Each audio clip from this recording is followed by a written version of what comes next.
My heart, you know my story, my family story. Ask yourself, do I look like a radical socialist with a soft spot for rioters? Really? Despite Joe Biden's moderate messaging, the Wall Street Journal editorial board is accusing the former vice president of having the most left-wing policies in a decade.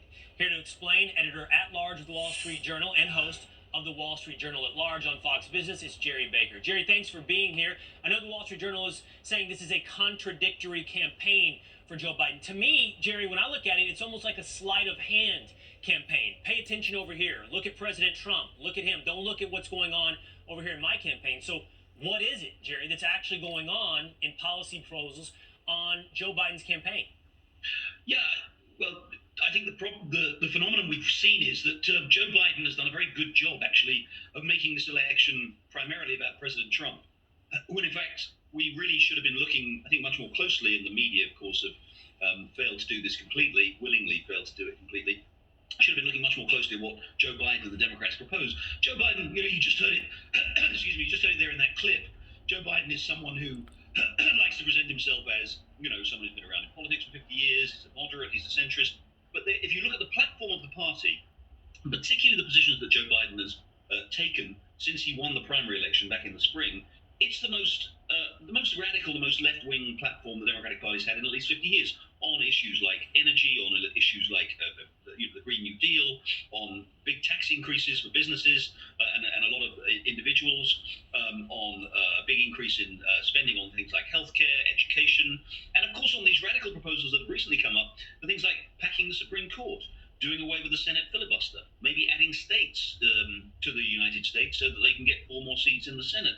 It is really, as you say, a sleight of hand. What you've seen is a presidential candidate proclaiming one thing, while his party behind him and those people who are going to occupy the key positions actually are proposing something completely different. Yeah, and as you say, they're actually saying it out loud. Joe Biden has talked about packing the court out loud, but so much attention is focused on President Trump and the referendum on his personality, and it seems nobody is hearing what the Democratic Party is saying out loud about their plans. In fact, Senator Kamala Harris, Joe Biden's running mate, just recently said this out loud about their number one priority should they get elected. Listen, Gerry. I promise you this. As a first order of business, Joe Biden and I are about to work to get rid of that tax cut. It seems to me, Gerry, they're telling us straight out what their plans are. Absolutely. Yeah. First of all, on the tax cut, there is no question that the tax cut, particularly the corporate side of the tax cut, really did help the U.S. economy enormously in the last few years, brought a lot of manufacturing back here, has increased investment, etc. Look, I think the other problem here is that, frankly, rests with the media. Normally you would hope in a campaign, you have 2 candidates running, 2 parties running. It's the job of the media to explore, to examine, to interrogate those candidates and their parties and to figure out what's going on. We just haven't had that kind of an election campaign this year. We've had, with the notable exception, I would argue, of organizations like my own, the Wall Street Journal, and of course Fox News, we've had a media that has no interest whatsoever in exposing what the Democrats are doing, in questioning the Democrats about their policies, in explaining and examining for the American people what the Democrats would do if they got into office. They have only been interested in making sure that Joe Biden is elected. So we're going to face a situation, if Joe Biden does get elected on Tuesday, we're going to have an extraordinary, unique situation. We're going to have a new president, a president-elect.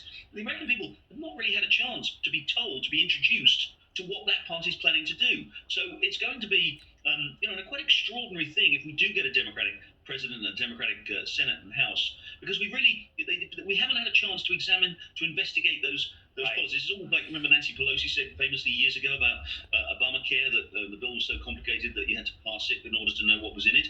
This is what they're asking the American people to do this time. You're going to have to vote for Joe Biden until you actually discover, and then only then will you discover what he's planning to do. Not only do I think it's fair, I think it's quite obvious to say the press has shown not just a lack of curiosity, not just a disinterest in exploring these policies, but an active protection from any hard questions for the Biden campaign. Gerry Baker of the Wall Street Journal, thanks for your time. All right, straight ahead, President Trump warning what's at stake in this election. They think they can take your money, attack your values, indoctrinate your children, and silence your voices.